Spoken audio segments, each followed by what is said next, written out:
Hi, I'm Michel. Good morning. Today I'm going to talk about a history that I read a few weeks ago on Reddit. So let's start. This history is about a woman who, while on Tinder, matches with a sugar daddy, but this man is very mysterious and not normal.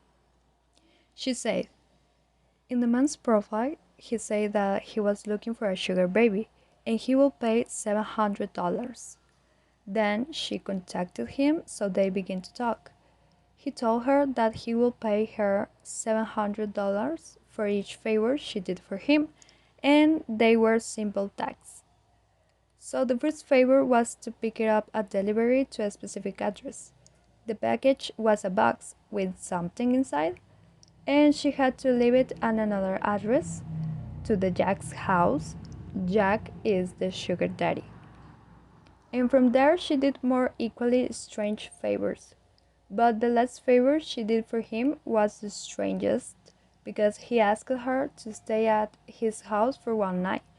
The house was going to be alone and he will pay her $1,000 and she only had to follow some instructions that he was going to give her.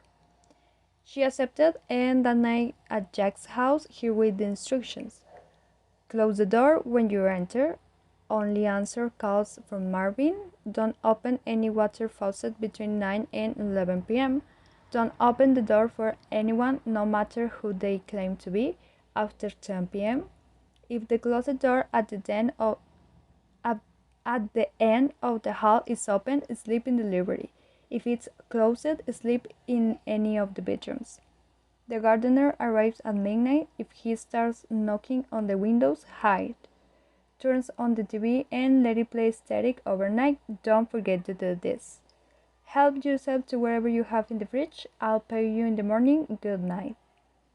I made sure to follow all the rules. To be honest, I was regretting my decision, but I was already here and they paid me, so I decided to stay. I thought as long as I followed all the rules, I will be fine. At then for the night, I checked the closet in the hall and the door was open, so I stayed to sleep in an armchair in the library. Exactly 16 past 10 p.m. the doorbell woke me up and I was about to go to open, but I remembered the rule: don't open the door to anyone, no matter who they claim to be, after 10 p.m. I lay down trying not to make noise. It's the police, open up, they say first. Then there was silence and the doorbell rang again. Hey, it's Jack, let me in. It sounded like Jack's voice, but if it was him, he would have kissed, I thought. This went on for an hour. Different people would ring the bell and announce themselves and then leave. I was finally able to sleep again and the gardener never came. When I woke up the next morning, I heard someone in the kitchen. When I went to check, I saw Jack. He was cooking and he said, Hey, good morning, do you want me to serve you? Hi, yeah, of course, I replied nervously. So how was it? He asked me. It was good, I told him. I only ate half of the food and I told him I had to go because I had class. When I got home, I just sat on my bed and I realized that I still had the list of instructions with me, so I read them.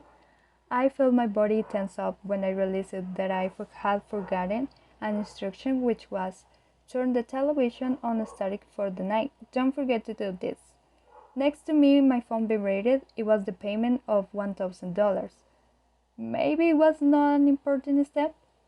As I was thinking about this, I got a text from Jack saying, I'm not in the town right now. I should be back next week, so no favors until then. I just sent payment. Enjoy your week. I looked at the message and read it again and one more time. I'm not in the town right now. I thought about this morning and how Jack was in the kitchen, how he gave me breakfast. I just deleted him from all my accounts and haven't heard from him since then.